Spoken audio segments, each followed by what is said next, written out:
Hello and welcome. If you're on this video, I'm so happy for you. I'm so excited for you because you're about to embark on a journey alongside me towards becoming a master in web technologies. I hope you're as stoked as I am because being able to help people be proficient at something I already am good at, I wouldn't say the best at, but good at, is something I take great pleasure in. Hope you're not too overwhelmed by the slides. Don't worry, this isn't going to be just it's not going to be just all theory and no practical. There's going to be a lot of both. Mostly practical, I would prefer it that way. But anyway, let's jump right in. So we're going to start first off with PHP. What is PHP? PHP, when it came into existence, was known originally was an acronym for Personal Homepage. After that, it was changed to Hypertext Preprocessor. It's not meant to make sense, but anyway, that's not the point. The point is, PHP is a server-side scripting language that helps develop dynamic web pages. Now, there are front-end technologies and then there are back-end technologies. PHP is a back-end technology, which is a server-side, also known as a server-side technology, and that's what we will be learning to start with. Now, to better understand the importance of dynamic web pages, we first need to discuss what a static web page is and what it is made of. A static web page is a page where information is being displayed. The information being displayed never changes. It is static. Static web pages are useful for displaying data which is not going to change anytime soon, or which does not need to change after an input or a change of state or anything. But how do you display data that is frequently changing? Well, for that you need to use dynamic web pages. Dynamic web pages are fluid, changing at whatever rate they are required to in order to keep the user updated with the most up-to-date information. They need to be developed in a way that they are constantly fetching new and updated information at certain intervals of time. They may also be able to change according to user input or interaction from the user. If the difference between them is still not clear, let's take an example of a static page and compare with a dynamic one. A static web page would be something like a contact us page. Or actually, let's dive into an example. Let's take a simple form with the elements name, age, and gender. A static web page would render the form as it is coded, as it is developed, and no changes will be seen as the form is filled or interacted with. The only time you will see a static web page change is when the developer will change the file that contains the code itself. On the other hand, a dynamic web page will be able to do so much more than that. You can display the information being typed in the form fields by the user. You can show extra form fields depending on the information the user fills in the age or gender fields. You can even bar the user from submitting the form if they are under 18, or show them an error message if they enter a number less than 18 in the age field. The possibilities are endless. Seeing as this is an introductory course, I will not be discussing the topic any further. If you'd like to read on, I'm going to paste a link in the description which will give you a more detailed look on dynamic and static web pages. Now here's a list of websites that use PHP. There's Facebook, your favorite social media platform, Wikipedia, Tumblr, WordPress, and there are many, many more.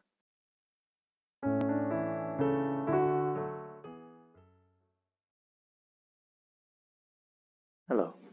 Today we're going to be setting up XAMPP on our local systems. XAMPP is basically a server solution to better execute PHP files without having to download and run the individual components that go into running a PHP script or a PHP file.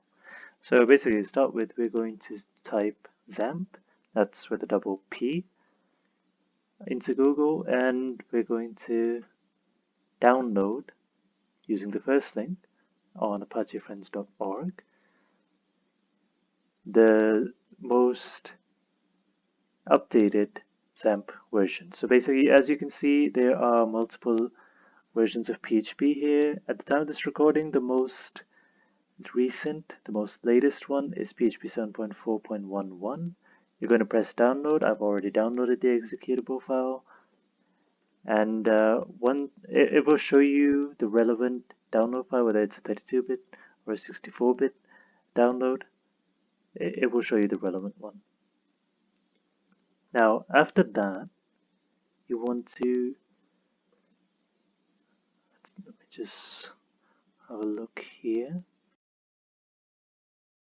Right, so we ran the executable. We're on the first page of the XAMPP setup. Now, what you will find once you run the executable file the first time is you'll see a notification telling you to turn on UAC. You do not want to turn off UAC. You want to keep your UAC turned on, because otherwise you will risk malware attacks on your system. Okay, so we'll press next here. We're just going to go through a normal setup. We're just going to keep pressing next until we get to the setup part.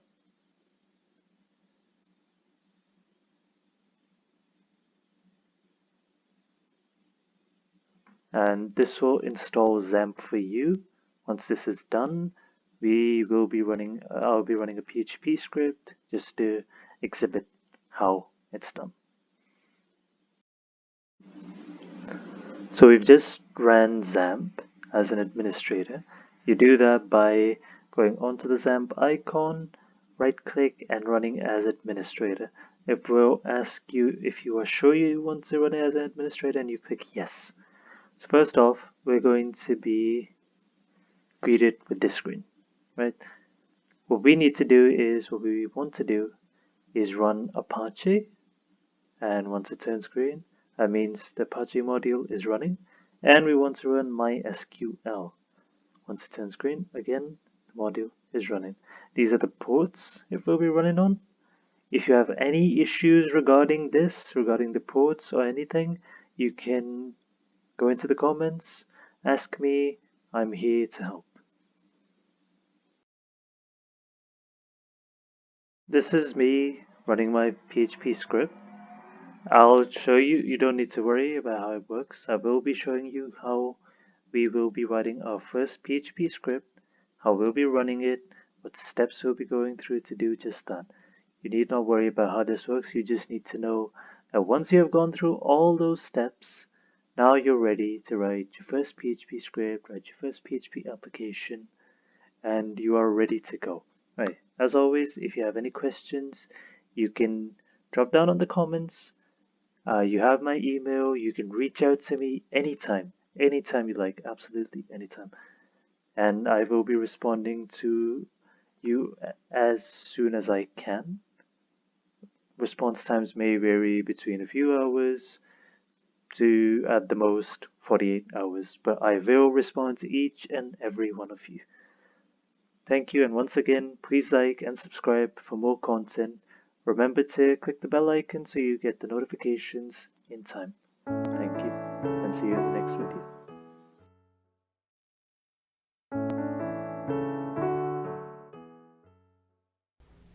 So we've navigated to our install, where XAMPP has been installed, and then we've navigated to htdocs within XAMPP. Right here, we've clicked htdocs, and this is where our scripts will be housed.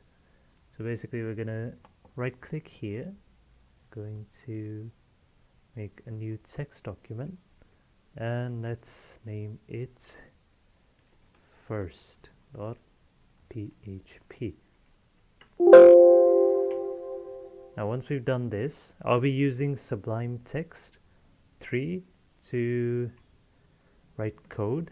You can do it, you can download it as well. Just type in Sublime Text 3 into Google. The first link is going to be the download link. So the thing about PHP is the syntax. First of all, this is how you will go about writing a PHP script. These are the opening tags in PHP, and these are the closing tags. And in between this is where the PHP script is going to be housed. So first of all, I will show you how to write hello world into your browser. This is how you're going to do it. You can do this with print as well, which is going to be like so. And we'll go over the differences between both echo and print later on in the course. So once we've saved this, we can go into our browser, right, localhost / this name of the script, and this will show us, we've not done any line breaks here, but that's not important. Basically this shows us what we've written in the script. So what we've learned here is that echo outputs whatever you write within inverted commas, whatever the text or the string is between them. So you could write a number, even 7 for example. If we output that as well, let's just do away with print here. Example 7. You change the text and it will show up just like that. You can choose to style it. We can go over that later as well, but that comes within CSS and not PHP itself. So again, just to recap, we make a new document, new text document in XAMPP/htdocs. We name it the name of the file .php, which is the PHP extension, and then we go into the file. We open it in any text editor. It could be Notepad as well if you'd like that. Normally what I would recommend for a new developer would be Notepad++ because it's easy to use. You can even use Sublime Text 3 if you like. It's up to you. It's really personal preference. So basically, these are the starting PHP tag. This is the starting PHP tag. This is the ending PHP tag. And whatever is between it is the PHP that will be outputted, or that will be computed, compiled, and then displayed to the end user on the browser, which you will access by typing localhost / the name of your script.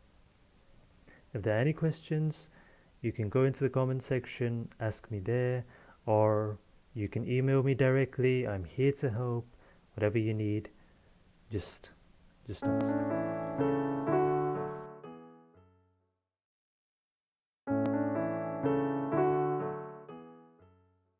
After we've covered PHP syntax, now it's time to go forward towards variables and typecasting. So just for a bit of background, variables are what you use to store information so you can use later on in the program or in the script, in whatever you write. Typecasting is declaring a variable according to what you store inside it. So if you store a integer, a number, or a string, which is a set of letters or can be a number, or you store a character, those are different casts, those are different types of variables. So, well, to start with, we'll start with variable declaration, right? So here you can see I've declared a variable named y, just by adding a dollar sign right next to it and assigning it a value using the equals sign. So what you can do is, this is how you can declare a character or a string, which is not important to differentiate between in PHP because it does not have static typecasting. We'll get to what static and dynamic typecasting is later in the lecture, so don't worry about that. So basically, if you want something as a string declared, you just need to add inverted commas around it, and you can write anything here, right? Then you can choose to echo it, which we learned how to do in the last lecture, and you'll find it here. Just add a line break here as well to make it a bit neater.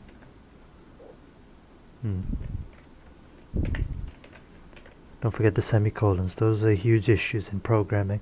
Anyway, as you can see, whatever we wrote in between the inverted commas is being outputted. You can also choose to output numbers, which you can do by just writing the number 1, 2, 3, 4, 5, for example.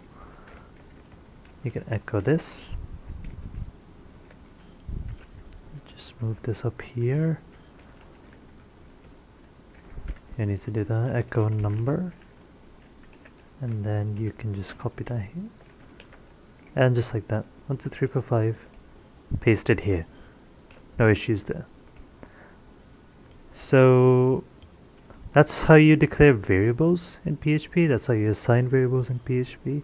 You also don't need to worry about if for example, $number is a number, you can just change it to a string, just like this, just by reassigning the value. That shouldn't be an issue. If you echo this here again, let's just copy this actually. This should display 1, 2, 3, 4, 5, as you can see here. Alright, I'll just wipe this off for now. And don't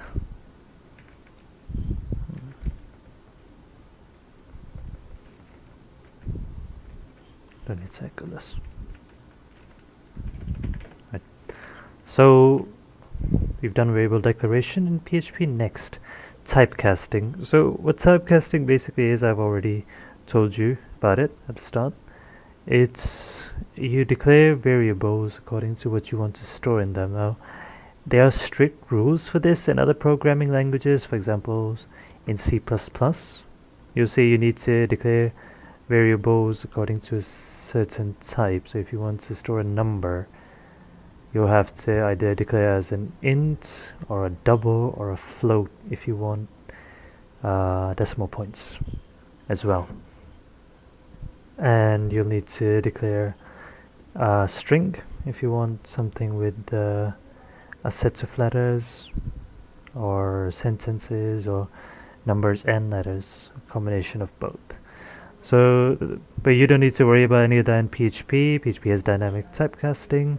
You just need to add the $sign next to the variable name and then assign it the value, just like I've done here.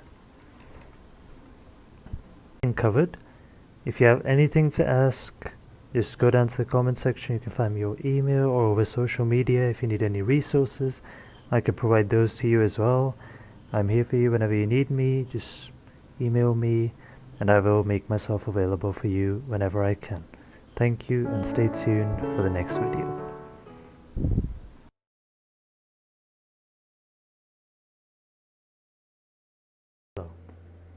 So after doing typecasting in our last lecture, which you can find in my channel, we are going to move on to PHP operators. So I've handpicked some relevant operators and we're going to be discussing them today. So to start with, arithmetic operators. Addition, the most commonly used, the most obvious one. You put two numbers together, you add them, and they give you a product. So let's echo the sum of I and j. just for your information, I have declared 3 variables here.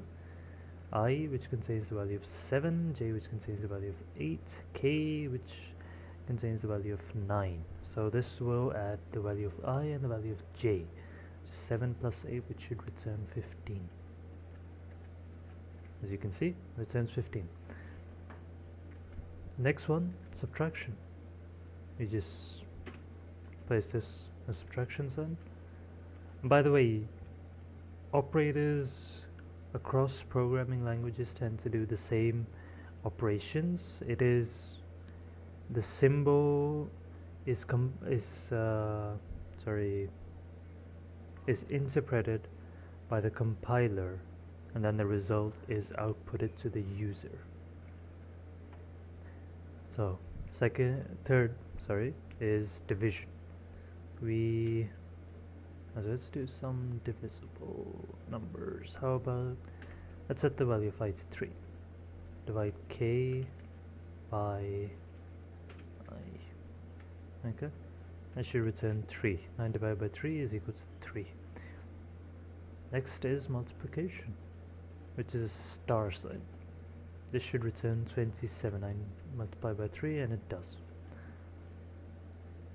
Next is modulus. Now modulus is a bit tricky. Basically it returns the remainder of the number.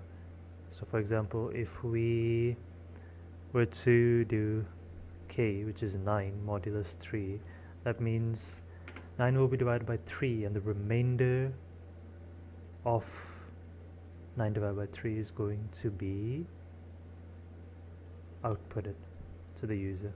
In this case, seeing as 9 is a multiple of 3, 0 is going to be outputted here. If we do something else like 4 here, 9 modulus 4, this is going to return 1, because 4 times 2 is 8, 9 minus 8 is 1, the remainder is 1. Modulus done, exponentiation. Okay, this is raised to the power. How about we do I, which is a smaller value. We do I squared. Here, it should return 9. 3 multiplied by 3 is 9. Assignment operator. So the most obvious assignment operator is right here. You assign the value of k as 9. We can also do something like this. K could equal I here. That would mean if we echo k here, it should return 3, and it does, because we've first assigned the value of k to 9. We assigned the value 9 to k, to the variable k, then we assign the value of I to k. Right.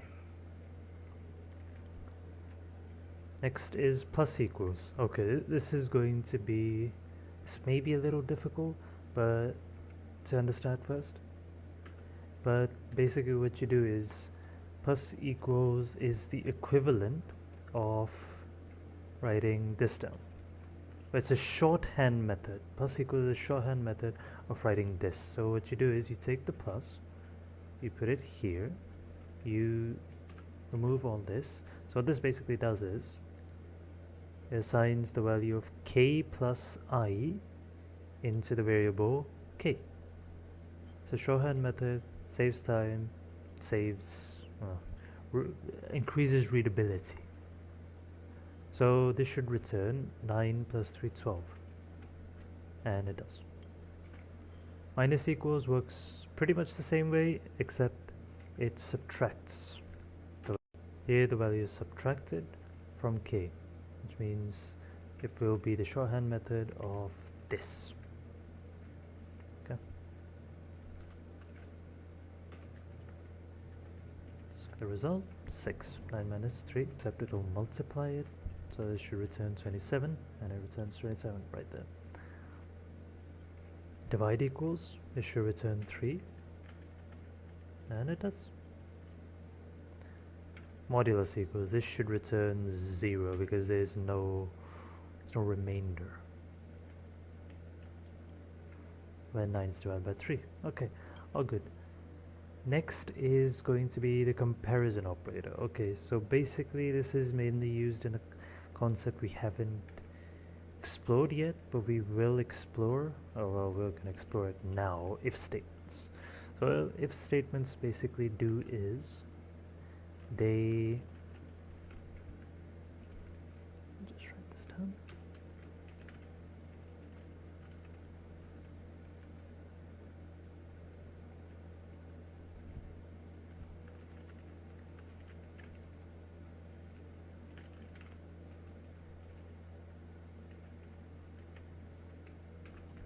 So what this basically does is, the statement in the brackets, if it is true, the first section of code will be executed. But if it is false, we're going to write an else statement, and the statement and the code inside that is going to be executed, or whatever code follows this, follows the ifs, the curly brackets after the if statement. So even if, then again, in that case, still the code inside is going to be executed, and the code outside of it, if there is no else statement here. If there's an else statement here, that means if this condition is untrue, or it is false, these lines of codes will be executed. So let's have a look at this. Anyway, yeah, the equal operator as well. This is basically used for comparison. This is a comparison operator. This is not an assignment operator like the single equals. So basically what this does is it compares the values of I and k. If they are equal, it will return this string. If they are not equal, it will return this string. It's false because I is not equal to k, 3 is not equal to 9. If you were to edit the value of I to be 9, this will return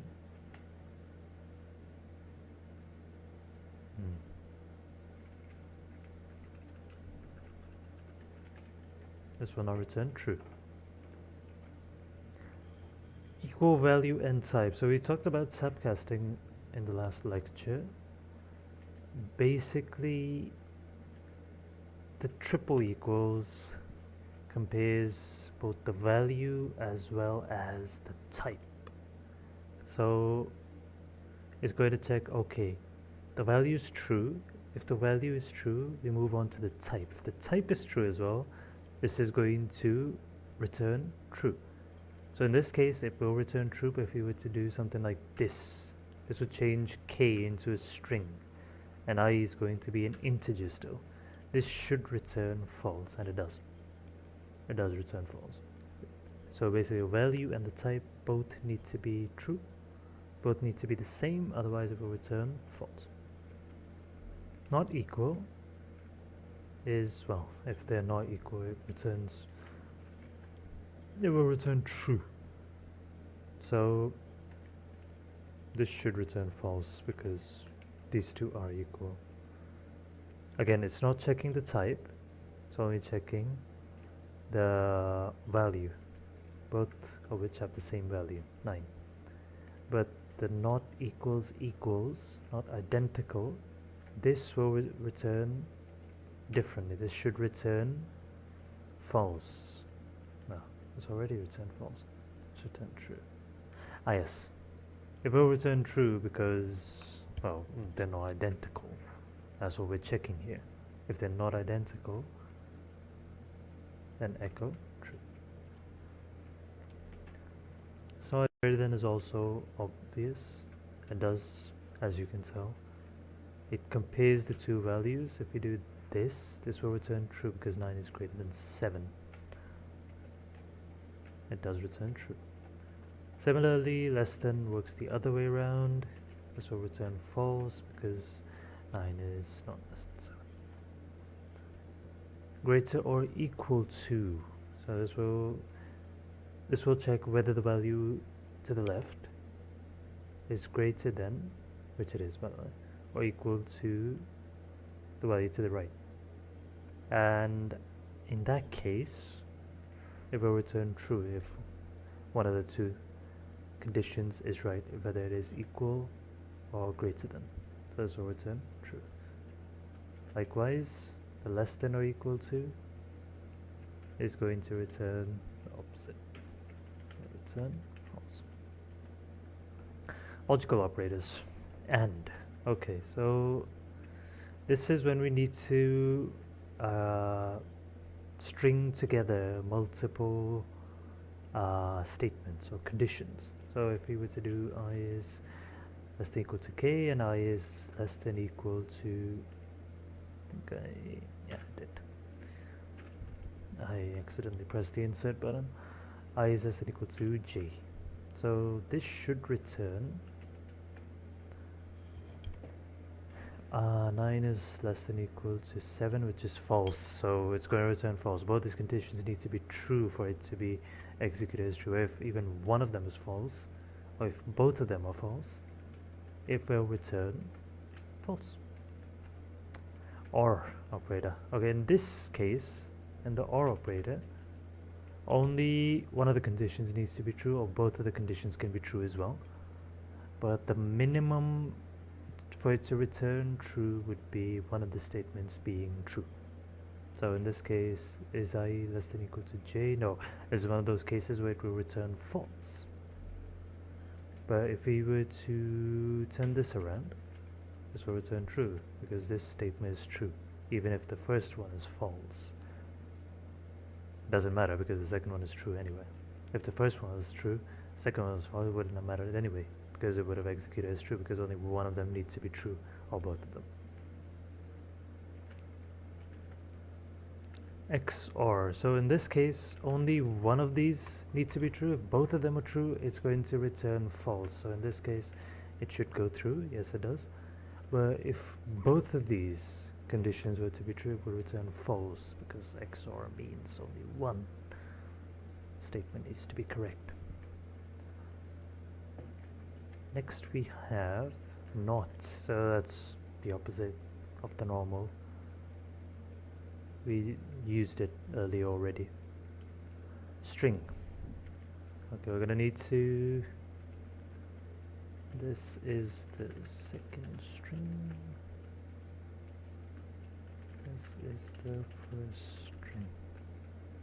I need strings for this. Hello world. We're going to add space as well, so we don't need to do it once we're echoing it. Okay. String concatenation. So basically what this does is, if you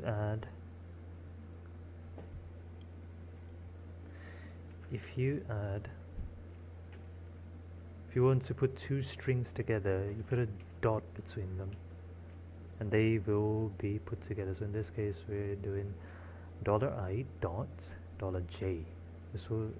This will output hello world, and this is the first string together, as you can see here. Concatenation assignment. Now you can assign them as well as like, for example, if we were to do this plus equals $j, this would assign the value of hello world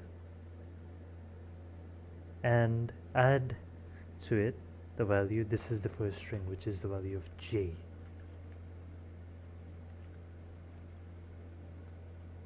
That's what it will do, and we'll see the output. We'll have a look at this actually. I think we need to echo this. What I'm doing wrong here is basically I need to do this, then a $j. This would, oh, I need to echo this. My mistake.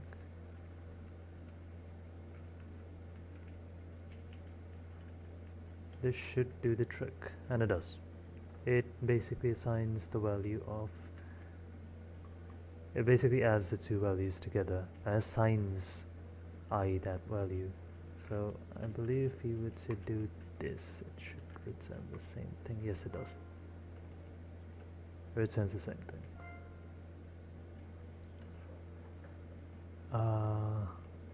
Oh, that is done. And for ternary operators, we can discuss this later. But for now, I don't think this is as important.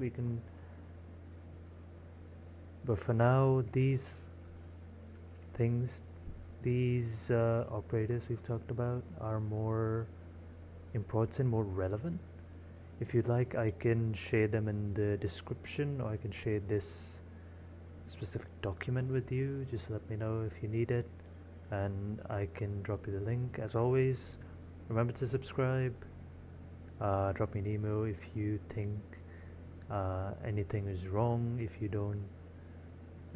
have any feedback, or if you have any questions. Feel free to ask me over email, and I'll be happy to respond to you. Thank you, and see you in the next one.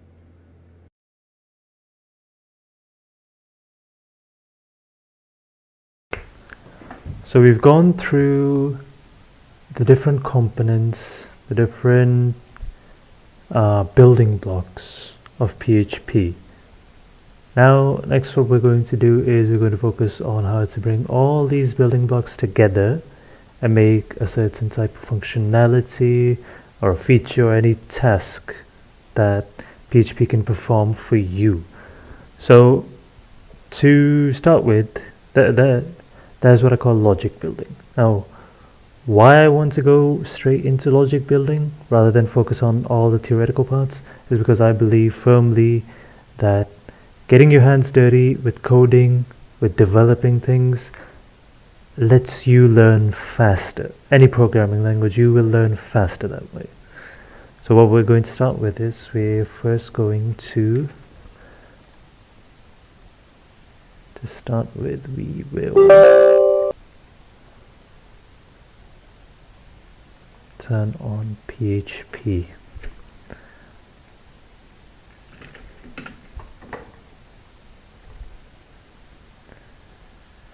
XAMPP, htdocs, and here we go.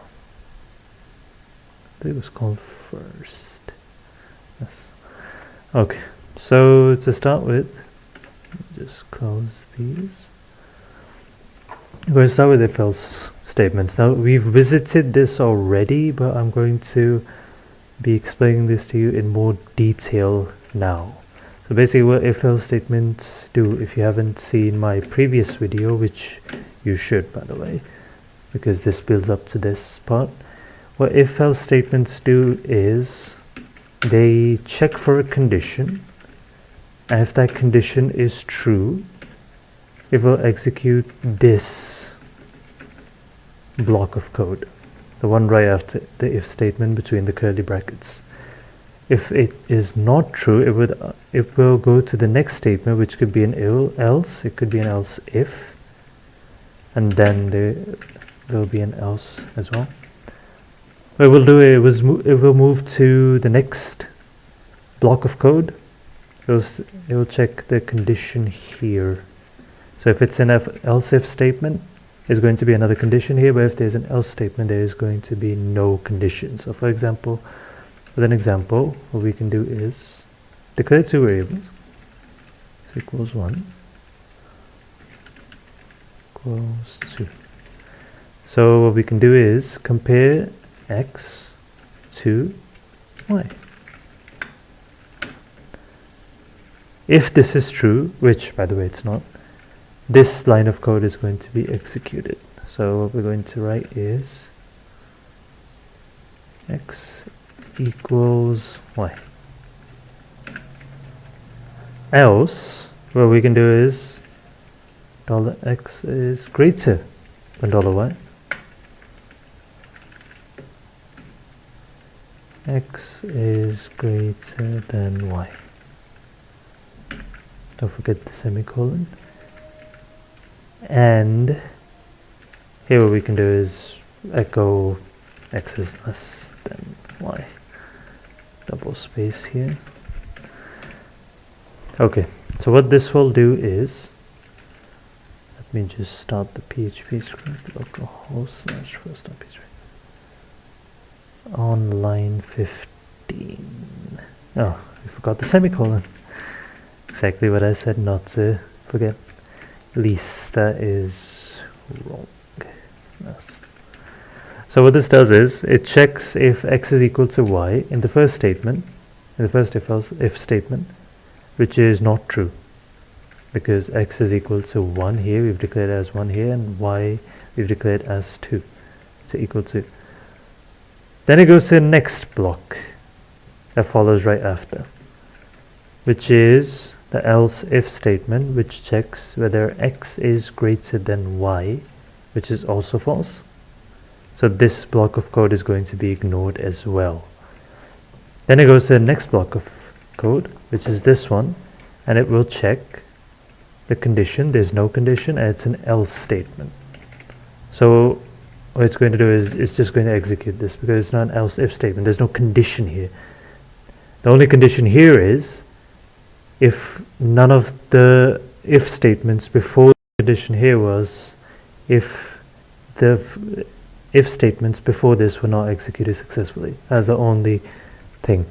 Now what happens is if this is executed, for example, if we put this to 1, in this condition x equals y, that is the only thing that's going to be executed. None of the others are going to be executed.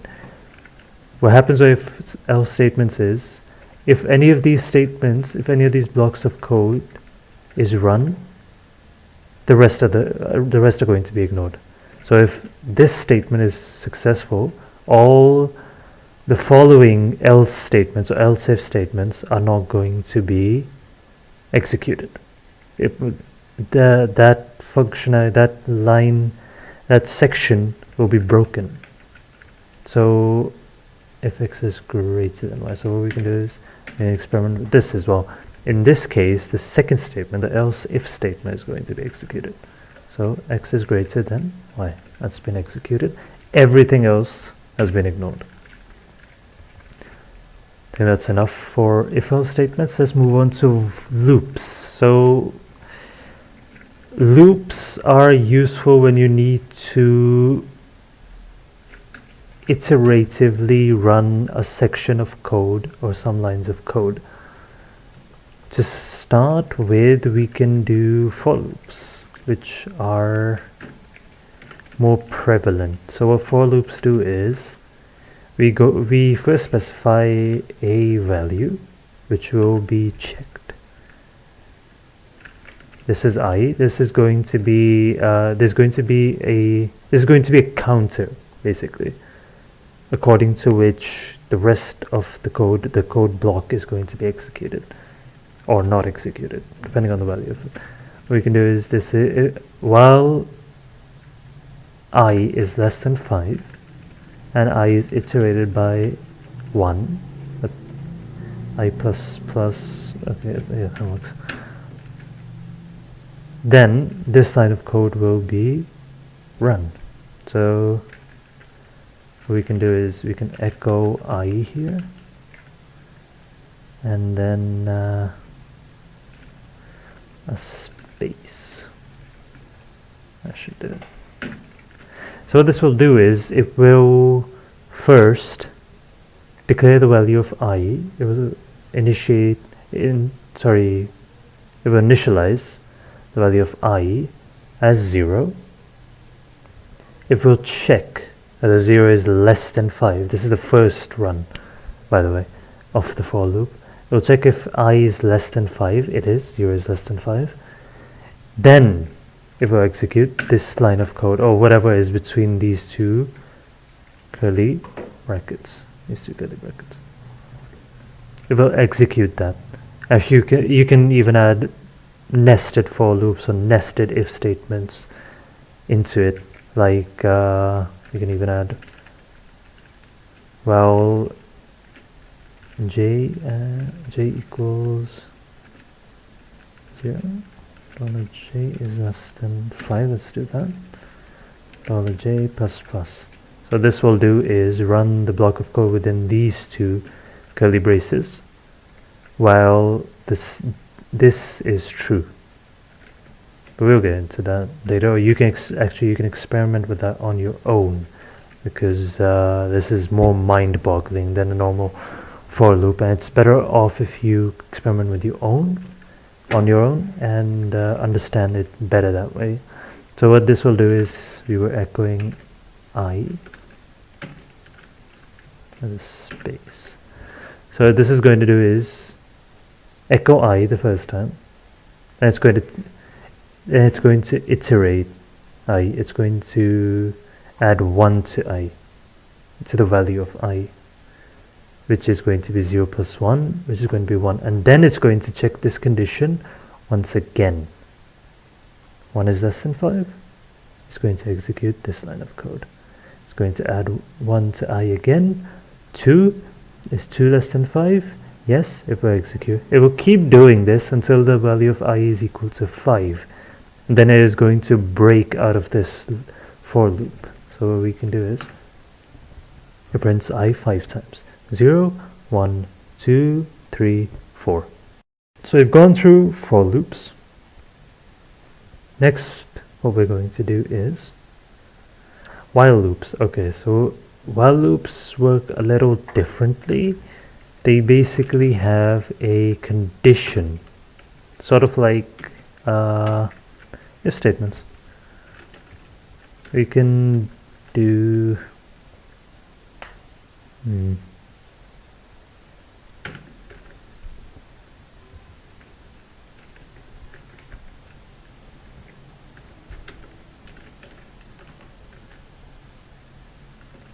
now what we can do is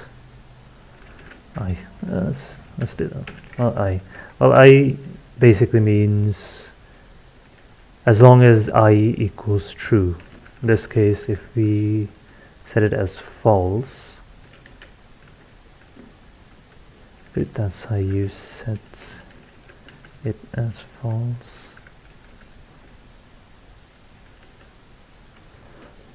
Let me just check actually. Binary operators in PHP.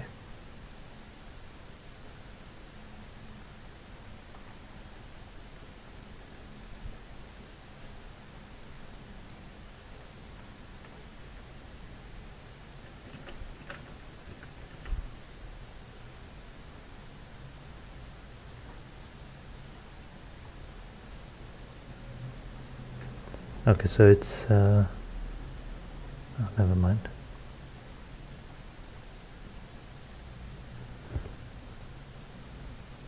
Okay, you just need to write true or false. Okay, that makes sense. It's purple, so I don't know if while loop broken.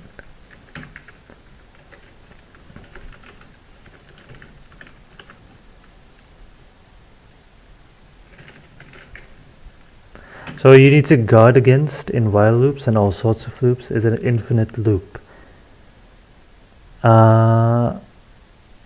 What an infinite loop does is it has no ending. It keeps on running, which can cause memory leaks, which can cause performance issues, or in the worst case scenario, it just straight up crashes your script. So what this should do is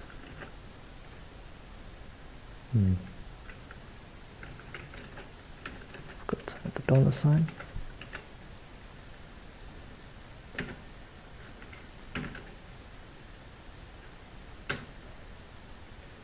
Okay, while loop broken, that's what it executes, because it first checks the condition.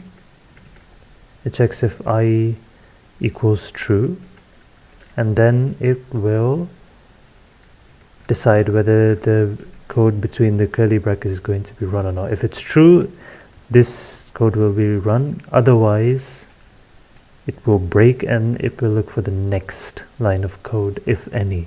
Otherwise, it will end. So if this were true,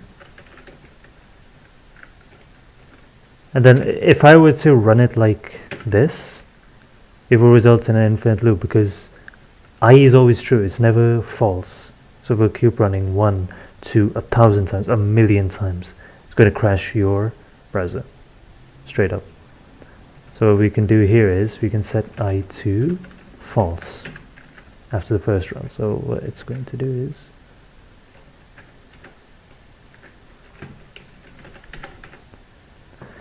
it runs the while loop once, then the value of I is set to false, checks the condition, false.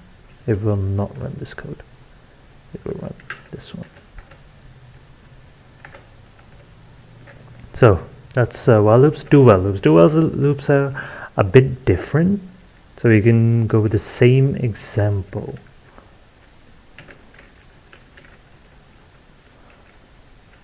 They work a lot like while loops, but in do while loops, the first iteration is always running.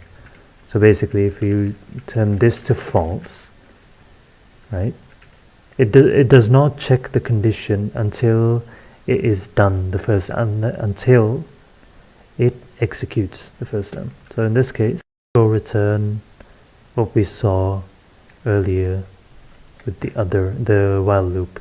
But in this case, you have I turning to false in after the first iteration.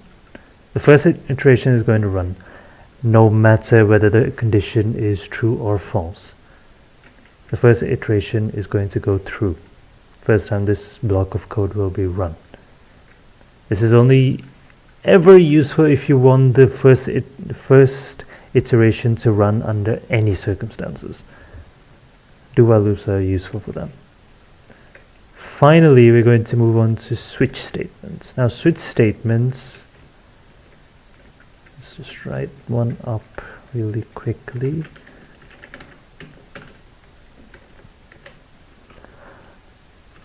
Okay, switch. This will be the one being checked. Case true. Break. Case false. Break. So what switch statements do is they check the condition within the brackets. They check for this value. So basically, I don't know if you can set defaults on PHP.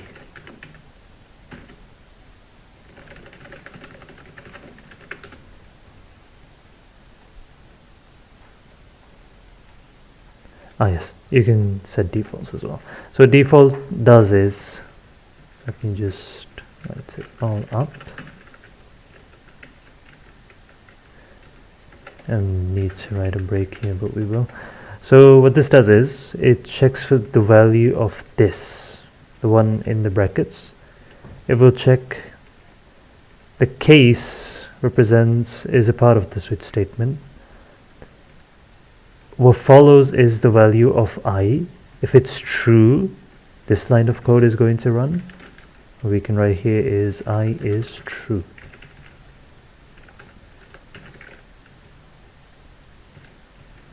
The value of I is true. Copy this, put it here, value of I is false. The default is not going to run in this scenario, but we will get to that. So what this does is, it will first check this case, where the case is true. Case is the value of I is true, value of I is not true, it's false right here. Well, we need to add the break, otherwise the switch statement is not going to break, basically. The false case is going to run in this scenario. It will say the value of I is false. This is what it will echo. Semicolons, very important. This is the line of code that is going to execute in that case, in this case. So we can check value of I is false, because it's set as false here, and in that case we've said echo this, the value of I is false. And if you don't add the break, what will happen is default is going to run as well. All the cases after that are going to run as well. This is the default case.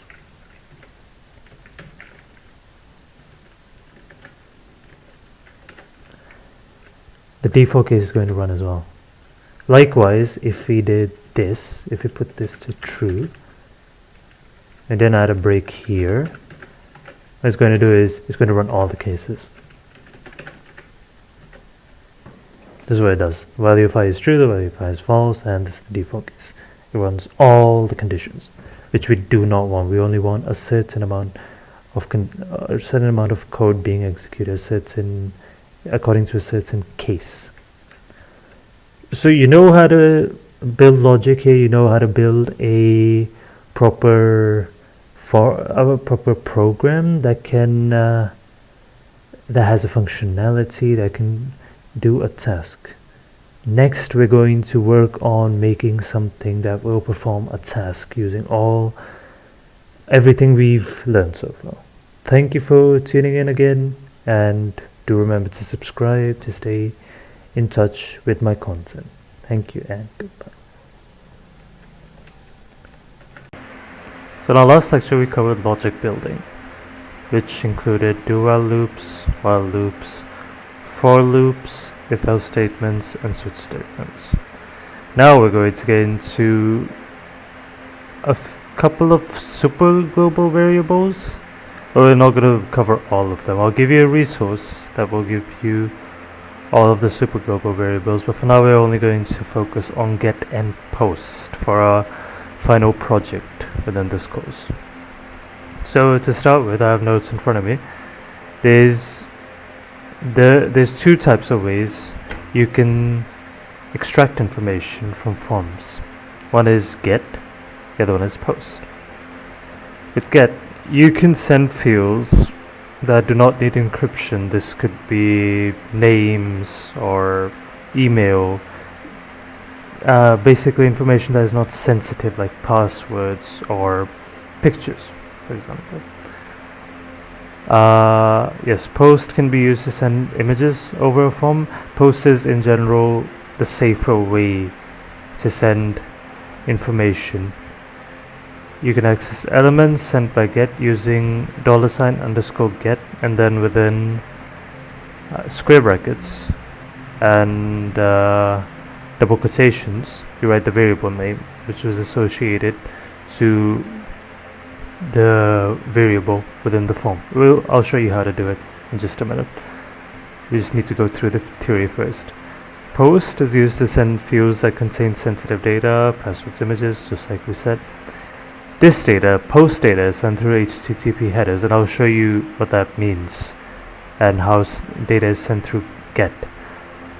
You can access elements using post, same way as we did with get. We just replace get post, and data is saved as an associative array within post or get. I'll show you how that is as well. We'll just first open up the script I've made.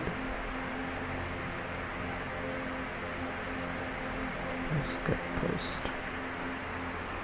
Okay, so basically here I've made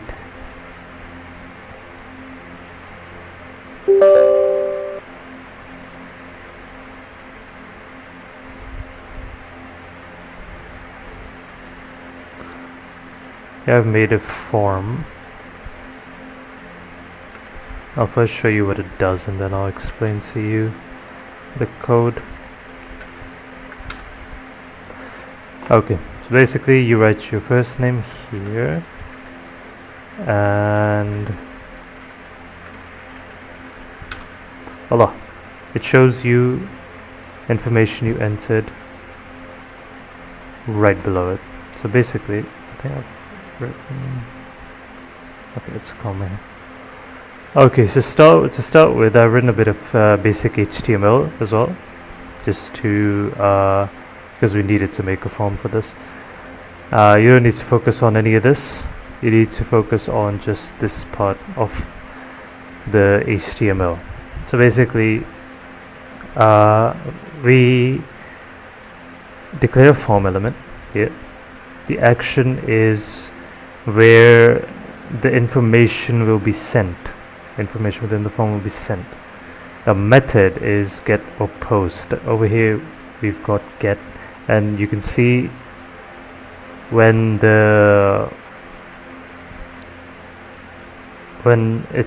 set as get, you have the information sent like this within the, as I believe it's called string queries. I'll share a resource with you which will cover that in more detail. So basically we have the first name here, this is the text here. After that we have an input type, which is text. It just takes in basic text. It could be anything within a certain limit. You can set the limits for this as well. The name is what it will be referred to when you are trying to retrieve the value, which we will be doing here within the name field right here. Last name, you'll be extracting it here, and email will be extracting here as well. So if I were to change the name of this here to mail, let's change it to mail.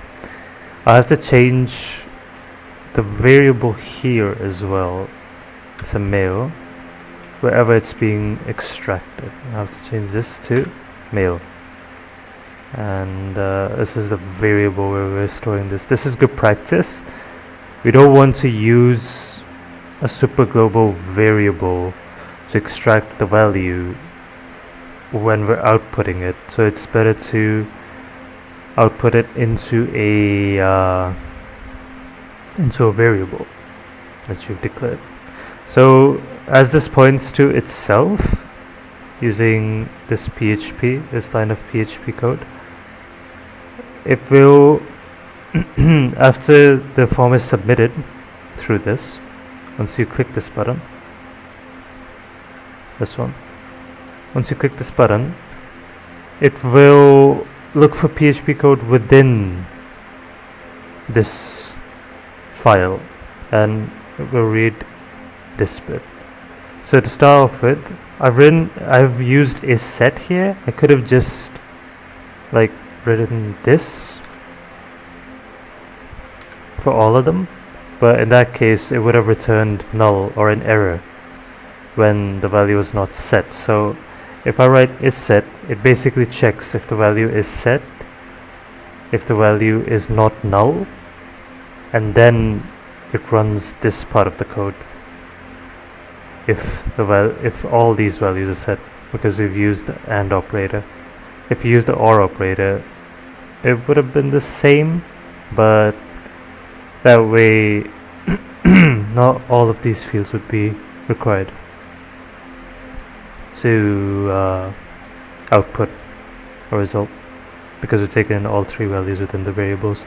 So basically, once we've checked if the values are set, we declare three variables: first name, last name, email. We use a super global variable get to first extract first name, then we use the super global variable get to extract the last name, and then mail. Once these variables are declared, we echo them. We echo the first name, $sign before the variable name, very important in PHP. Dot to append. This is the comma in inverted commas, so that is read as a string. Last name, and then email, just in the pattern we saw here. So if I were to write something else here,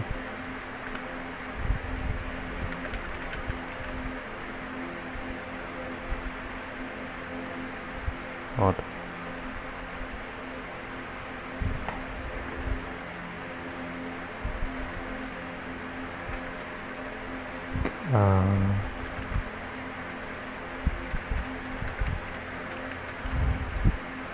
Let's submit this. This shows up here. Not sure why I didn't do it the last time I wrote it, but it shows up right below it, using this whole piece of code actually. So that is get covered. And as you can see, data is sent through the link, first name, last name, mail. Well, if you want to share or if you want to send sensitive data, like passwords, for example, and you use post. I'm going to change all the gets to post.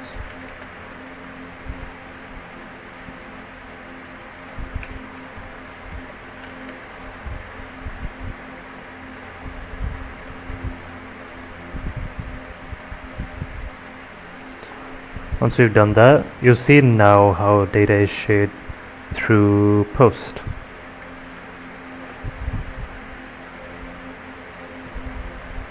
Just gonna omit all this.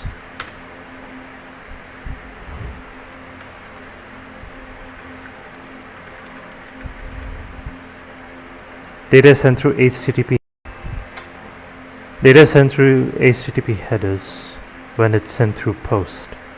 So you won't see the data being shared here. So you can even share information that is sensitive, like password or images. Mainly, I've been working professionally, I've been using post wherever I need to when it comes to forms, because it's the safer way to do it. And get in general, I don't see much usage for it. I would recommend reading through the theories of this and the link I'll share below, and you can decide for yourself which one is better, but I would most definitely recommend post whenever you're making forms, especially if it contains sensitive information. So that's the get post theory and usage covered. Next we'll be doing a sample project that I'll be walking you through. I would like for you to follow the steps I do to create that project. It will involve more HTML, it will look a lot like this, but it will be doing a bit more. So stay tuned for that, and I'll see you in the next video. Goodbye.